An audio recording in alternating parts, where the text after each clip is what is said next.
జలుబు తలనొప్పి ఒళ్ళు నొప్పుల నుండి తక్షణ ఉపశమనం శాస్త్రి మామ్ ఇప్పుడు ₹5 ప్యాక్ లో కూడా. ఎస్సీ వర్గీకరణ వివాదం రాజుకుంటుంది. ఒకవైపు మిశ్రా కమిషన్ అధ్యయనం చేస్తుంటే మరోవైపు సంఘాలు కూడా వ్యతిరేకించేటువంటి పరిస్థితి కనిపిస్తోంది. మరోవైపు వర్గీకరణ కావాలని అడిగేటువంటి పరిస్థితి కనిపిస్తుంది. మనతో మాట్లాడడానికి మాజీ ఎంపీ చింతామోహన్ సార్, చెప్పండి, ఎస్సీ వర్గీకరణ ఎందుకు వ్యతిరేకిస్తుంది? ఎస్సీ వర్గీకరణ వల్లే ఆంధ్రప్రదేశ్, యునైటెడ్ ఆంధ్రప్రదేశ్ రెండు ముక్కలైంది. ఈ విధంగా పోతే దేశం కూడా రెండు ముక్కలు అయిపోవచ్చు. ఎందుకు అవుతుంది అని మీరు అడగొచ్చు. దక్షిణ భారతదేశంలో మాలవాళ్ళు ఎక్కువ, 199%. మరి ఉత్తర భారతదేశంలో 199% మాదిగలు ఎక్కువ. ఈ మాలా మాదిగలను కానీ విభజన చేస్తూ పోతే భారతదేశం కూడా రెండు ముక్కలు అయ్యే అవకాశం రాబోయే 20 సంవత్సరాల్లో ఉంటుందన్న ప్రమాదాన్ని దృష్టిలో పెట్టుకొని దీని జోలికి పోవద్దని నేను చెప్తున్నా. అంటే వెనుకబడినటువంటి వారు అభివృద్ధి చెందాలనేసి చంద్రబాబు నాయుడు ఒక మిశ్రా కమిషన్ వేశారు. దీన్ని ఎట్లా చూడాలి? తప్పని నేను చెప్తున్నా. చంద్రబాబు మిశ్రా కమిషన్ వేయడం తప్పు. అక్కడ స్టాలిన్ వేయలేదు, అక్కడ విజయన్ కేరళలో వేయలేదు, ఉత్తరప్రదేశ్ రాష్ట్రంలో ఉన్న బీజేపీ వేయలేదు. ఇక్కడ ఎందుకో నేను అడుగుతున్నా. ఒక్కటి చంద్రబాబు చేయాల్సింది ఏంటంటే ఈ పిచ్చి పిచ్చి పనులు కాదు. బ్యాంకుల్లో ఎస్సీలకు 1%, ఎస్సీ ఎస్టీలు 25% ఉన్నారు భారతదేశంలో. వీళ్ళకి 1% లోన్లు కూడా రావటం లేదు. వీళ్ళకు కూడా 20-25% లోన్లు ఇప్పించు, ఆర్థికంగా పైకి వస్తారు. ఈ విద్యా ఉద్యోగాల్లో ఏముంది? ఆడ ఏమీ లేదు. ఆ విధంగా ఆర్థికంగా వీళ్ళని పెంచాలే కానీ వీళ్ళని పల్లెటూళ్ళల్లో చేసినట్టుగా పేదోళ్ళ మీద తగాదాలు పెట్టించి తాగిచ్చి తందనాలు ఆడిచ్చి వీళ్ళని ధ్వంసం చేస్తానంటే నేను ఖండిస్తున్నా. ఈ 7 నెలల్లో చంద్రబాబు పాలనను ఎలా చూడాలి? అడ్మినిస్ట్రేషన్ ఇంప్రూవ్ అయిందే చంద్రబాబుది. అప్పటికంటే ఇప్పుడు కొంచెం అడ్మినిస్ట్రేషన్, పరిపాలన కొంచెం గ్రిప్ ఉంది అతనికి. 14 ఏళ్ళ అనుభవం ఉంది కాబట్టి కొంచెం ఇంప్రూవ్ చేశాడు. దాంట్లో ఓకే. కానీ ఆయన చెప్పాడు కదా 3 కోరిక ఏదో 6 కోరికలు, సూపర్ 6. నేను ఎక్కడికో పోతే అమ్మ ఒడిని గురించి మాట్లాడుతున్నారు. పిల్లకాయలు ప్రతి ఇంట్లో ఉన్న ప్రతి బిడ్డగా డబ్బులు ఇస్తా అన్న అంట, అది అడుగుతున్నారు వాళ్ళు. మరి రైతు భరోసా అన్న అంట, అది అడుగుతున్నారు వాళ్ళు. ఆ తర్వాత ఆర్టీసీ బస్సుల్లో ఉచిత ప్రయాణం, ఇవన్నీ అడుగుతున్నారు. చెప్పిన మాట తప్పినాడు అనేది చంద్రబాబు పైన ఉన్న అపవాదు. రెండోది ఏంటంటే ఈ ఎస్సీల జోలికి పోయిండు కూడా చంద్రబాబు. బాగా తీవ్రమైన వ్యతిరేకత ఉంది, ఆయనకు తెలియటం లేదు. అంటే పడిపోయేటట్టు ఉన్నారు. కారణం ఏంటంటే ఆంధ్రప్రదేశ్ రాష్ట్రంలో మాలవాళ్ళ సంఖ్య ఎక్కువ.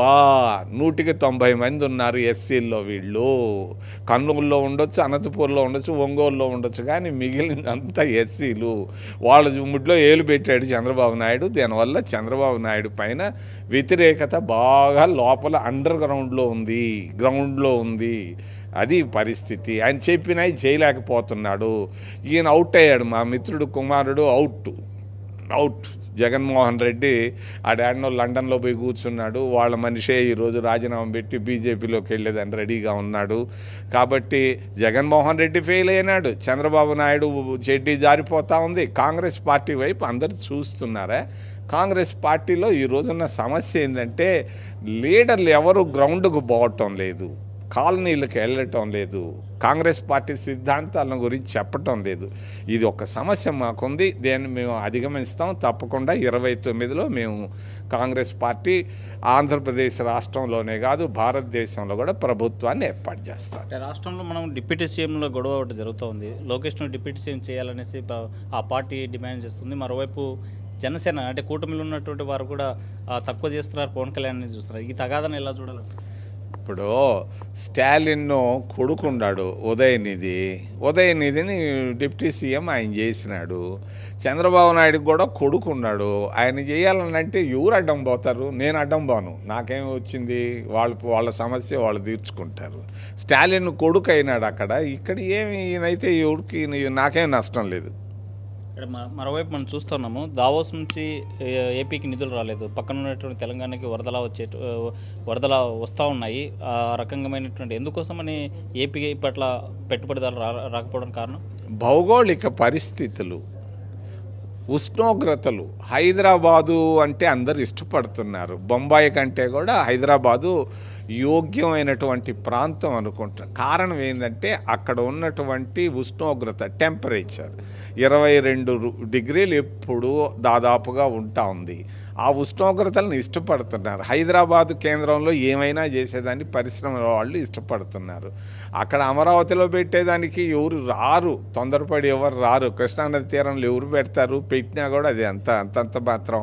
విశాఖ ఉక్కు ఫ్యాక్టరీకే పరిస్థితులు బాగలేవు, కొత్త ఫ్యాక్టరీలు ఎట్టు పెడతారు?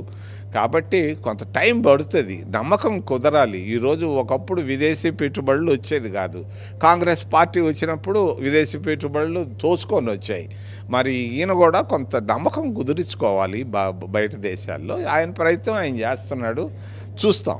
ఏపీ డెవలప్మెంట్ జరగాలంటే ఏం చేయాలి? తక్షణం రాయలసీమ జిల్లాలను అభివృద్ధికి తీసుకురావాలి. కొత్తగా వచ్చిన 10 జిల్లాలు, కర్నూలు నుంచి ఒంగోలు దాకా అంతా ఉన్న డబ్బంతా అమరావతికి ఎత్తుకుపోయి ఆడు పెడుతున్నాడు, పోలవరంలో పెడుతున్నాడు. రాయలసీమ జిల్లాలను అభివృద్ధికి తీసుకురావాలి. ఏమి కర్నూలు జిల్లా 75 సంవత్సరాలు అయినా కూడా ఏం అభివృద్ధి నాకేం కనపడలేదు. మరి ఈ జిల్లాలు వెనుకబడిన జిల్లాలను అభివృద్ధికి తీసుకురావాలి. టాప్ ప్రయారిటీ అది పెట్టుకోవాలి. ఆయన అవి ఏం పెట్టుకోకుండా ఆయన ఎప్పుడు ఆకాశంలో ఇల్లు కడుతుంటాడు. ఆకాశంలో కాదు, భూమిపైన ఇల్లు కట్టవా. నువ్వు రాయలసీమలో పుట్టావు, ఈ రాయలసీమ ప్రాంతాలను అభివృద్ధికి తీసుకురావాలని నేను డిమాండ్ చేస్తున్నాను. రైట్. ఏపీ అభివృద్ధి చెందాలంటే వెనుకబడినటువంటి జిల్లాల అభివృద్ధి జరగాలని చెప్పేటువంటి పరిస్థితి స్పష్టంగా కనిపిస్తుంది. వీడియో జర్నలిస్ట్ చంద్రశేఖర్ హుస్సేన్ నాటి కర్నూలు. మరిన్ని వీడియోస్ కోసం ఛానల్ ని సబ్స్క్రైబ్ చేయండి. లేటెస్ట్ అప్డేట్స్ కోసం వాట్సాప్ ఛానల్ ని ఫాలో అవ్వండి. అండ్ లింక్ డిస్క్రిప్షన్ లో ఉంది.